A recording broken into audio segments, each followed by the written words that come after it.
wabarakatuh.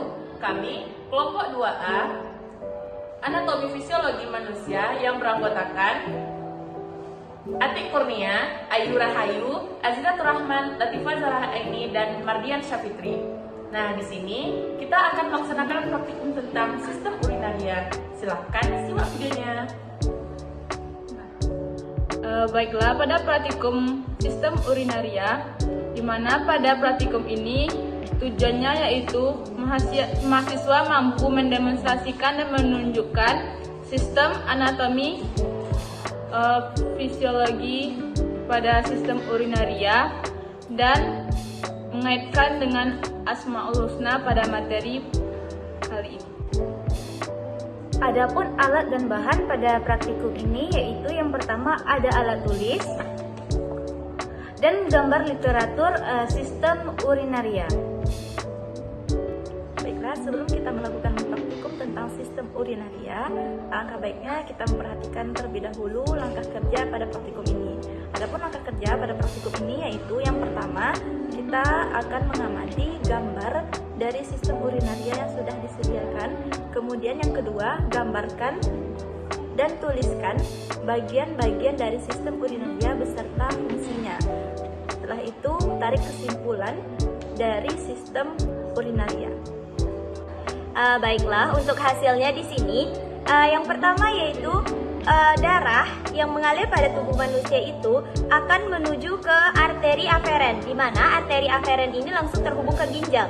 Nanti di dalam ginjal, darah yang masuk dari arteri aferen tadi memasuki kapsul Bowman. Nah, di dalam kapsul Bowman ini terdapat glomerulus, di mana glomerulus ini berfungsi untuk menyaring darah tadi atau disebut dengan proses filtrasi. Setelah terjadi proses filtrasi ini, akan tercipta yang namanya urin primer, di mana darah yang disaring tadi sudah tidak mengandung protein lagi. Setelah dari glomerulus tadi, akan dilanjutkan ke tubulus proksimal. Pada tubulus proksimal ini, terdapat lilitan-lilitan dari arteri aferen. Nah, arteri aferen ini akan menyerap kembali yang masih dibutuhkan oleh tubuh yang masih terdapat di dalam darah tadi. Setelah itu dilanjutkan ke lengkung Henle. Setelah dari lengkung Henle akan berlanjut ke tubulus distal. Pada tubulus distal ini terjadi proses augmentasi, yaitu penyerapan kembali. Nah, pada tubulus distal ini nanti akan tercipta yang namanya urin sekunder, yaitu urin yang sudah hampir menjadi urin gitu. Setelah terciptanya urin sekunder itu akan diteruskan kepada ureter. Setelah terbentuk urin sekunder tadi, maka akan diteruskan ke ureter, di mana ureter ini merupakan saluran yang menuju ke kantung kemih. Setelah urin berkumpul di kantung kemih, yaitu di mana kantung kemih ini bisa menampung 300 sampai 400 mili urin. Nah, setelah urin yang tertampung di kantung kemih ini penuh, maka akan dilanjutkan ke uretra. Setelah itu, urin akan keluar. Baiklah, itulah praktikum kita hari ini. Selanjutnya, kesimpulan dari praktikum kita hari ini, yaitu tentang sistem urinaria. Baiklah, setelah kita melakukan praktikum tentang sistem urinaria melalui demonstrasi sistem urinaria, maka mahasiswa dapat memahami dan mengetahui apa saja organ yang terlibat dalam proses sistem urinaria dan bagaimana mekanisme dari proses sekresi urinaria.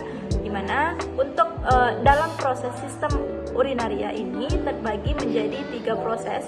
Yang pertama yaitu proses filtrasi yang terjadi di glomerulus atau kapsula Bowman yang menghasilkan urin primer, kemudian urin tersebut diteruskan ke tubulus proksimal yang